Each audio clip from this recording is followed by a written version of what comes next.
Hello friends, welcome back to Own Cooking Channel. இன்னைக்கு நம்ம சேனல்ல சூப்பரான எண்ணெய் கத்திரிக்காய் குழம்பு தான் எப்படி பண்றதுன்னு பார்க்க போறோம். ரொம்ப சூப்பரா இருக்கும். கத்திரிக்காய் பிடிக்காதவங்க கூட விரும்பி சாப்பிடுவாங்க. அதை எப்படி பண்றதுன்னு பார்த்தறலாம். வாங்க வீடியோக்குள்ள போயிடலாம். இப்போ ஃபர்ஸ்ட் குழம்புக்கு தேவையான மசாலா ரெடி பண்ணிக்கலாம். ஒரு pan வச்சிட்டு கொஞ்சமா நல்லெண்ணெய் ஊத்தி இருக்கறேன். அது சூடேறினதும் 1 டீஸ்பூன் ஜீரகம், 1 டீஸ்பூன் மிளகு இத ரெண்டையும் சேர்த்து நல்லா ஃப்ரை பண்ணிக்கோங்க. இப்போ 5-6 பல் பூண்டு 4-5 துண்டு இஞ்சி இதையும் சேர்த்து நல்லா வதக்கிக்கோங்க. இப்போ 20 ல இருந்து 25 சின்ன வெங்காயம் சேர்த்துக்கறேன். இத கட் பண்ணி சேர்க்க வேண்டாம், முழுசாவே சேர்த்துக்கோங்க. கொஞ்சமா உப்பு சேர்த்து இத நல்லா வதக்கி விட்டுக்கலாம். இப்போ லைட்டா வதங்கினதுக்கு அப்புறம் ஒரு 5-6 துண்டு தேங்காய் சேர்த்துக்கறேன். சேர்த்துட்டு இதையும் நல்லா ரோஸ்ட் பண்ணுங்க. நல்லா இதுலயே அந்த பச்சை ஸ்மெல்லாம் நல்லா போய் நல்லா வதங்கி வரணும். இப்போ மசாலாலாம் சேர்த்துக்கலாம். இப்போ 2 டேபிள்ஸ்பூன் குழம்பு மிளகாய் தூள் சேர்த்துக்கறேன். 1 டேபிள்ஸ்பூன் தனியா தூள், ஒரு பிஞ்ச் மஞ்சள் தூள் இதையும் சேர்த்துட்டு அந்த எண்ணெயிலேயே இந்த மசாலாவை நல்லா வறுத்துக்கோங்க. வறுத்துட்டு இது நல்லா வறுத்ததுக்கு அப்புறம் இது நல்லா ஆற விட்டு நல்லா பேஸ்ட் மாதிரி அரைச்சு வச்சுக்கலாம். இப்போ அதே கடாயில கொஞ்சமா நல்லெண்ணெய் ஊத்தி இருக்கறேன்.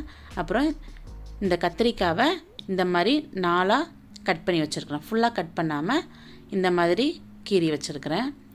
சின்ன கத்திரிக்காவே எடுத்துக்கோங்க, அதுதான் நல்லா இருக்கும். இப்போ இந்த எண்ணெயிலே இத நல்லா ரோஸ்ட் பண்ணனும். இந்த கலர் மாறி வர்ற வரைக்கும் நல்லா வதக்கணும். இதுலயே கத்திரிக்காய் வந்து பாதி குக் ஆயிடும். பாருங்க நல்லா ரோஸ்ட் ஆயிட்டு இப்போ இத தனியா வெளிய எடுத்து வச்சிரலாம்.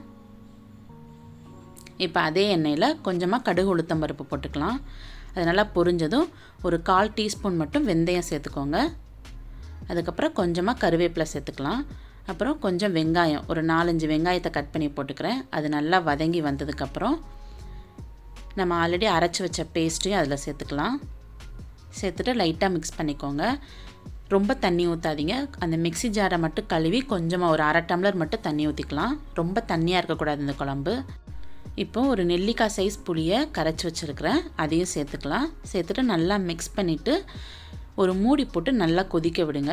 ஒரு 5 நிமிஷம் நல்லா கொதிக்கட்டும். குழம்பு லைட்டா வத்தி வர்ற வரைக்கும் வெயிட் பண்ணலாம். இந்த டைம்ல நீங்க உப்பு உரப்பு எல்லாமே நல்லா செக் பண்ணி பார்த்துக்கோங்க. பாருங்க இப்போ ஓபன் பண்ணி பாருங்க. நல்லா கொதி வந்துட்டு பச்சை ஸ்மெல் எல்லாமே நல்லா போயிடுச்சு. லைட்டா வத்தி வந்திருக்கு பாத்தீங்களா? இந்த அளவுக்கு வரணும்.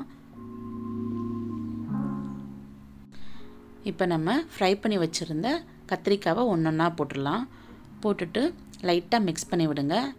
இப்போ வந்து ஸ்டவ் வந்து மீடியம் ஃப்ளேம்ல வச்சுக்கோங்க. இப்போ நல்லா எண்ணெய் பிரிஞ்சு சூப்பரா வரும். அது வரைக்கும் நம்ம வெயிட் பண்ணலாம். பாருங்க கத்திரிக்காய் எல்லாமே நல்லா வெந்திருச்சு. நம்ம ஊத்துன எண்ணெய் எல்லாமே நல்லா பிரிஞ்சு சூப்பரா வந்திருக்கு. பார்க்கிறதுக்கே எவ்வளவு சூப்பரா இருக்கு. சாப்பிடுறதுக்கும் செம்மையா இருக்கும். கண்டிப்பா வீட்ல ட்ரை பண்ணி பாருங்க. எல்லாரும் விரும்பி சாப்பிடுவாங்க. ட்ரை பண்ணி பார்த்துட்டு உங்க ஃபீட்பேக் எனக்கு மறக்காம கமெண்ட் பண்ணுங்க. சேனல் உங்களுக்கு ரொம்ப பிடிச்சிருந்தா சேனலை சப்ஸ்கிரைப் பண்ணிக்கோங்க. அப்படியே பக்கத்துல இருக்கிற பெல் பட்டனை கிளிக் பண்ணிக்கோங்க. ஓகே फ्रेंड्स, நெக்ஸ்ட் ஒரு இன்ட்ரஸ்டிங்கான ரெசிபியோட நான் உங்களை மீட் பண்றேன்.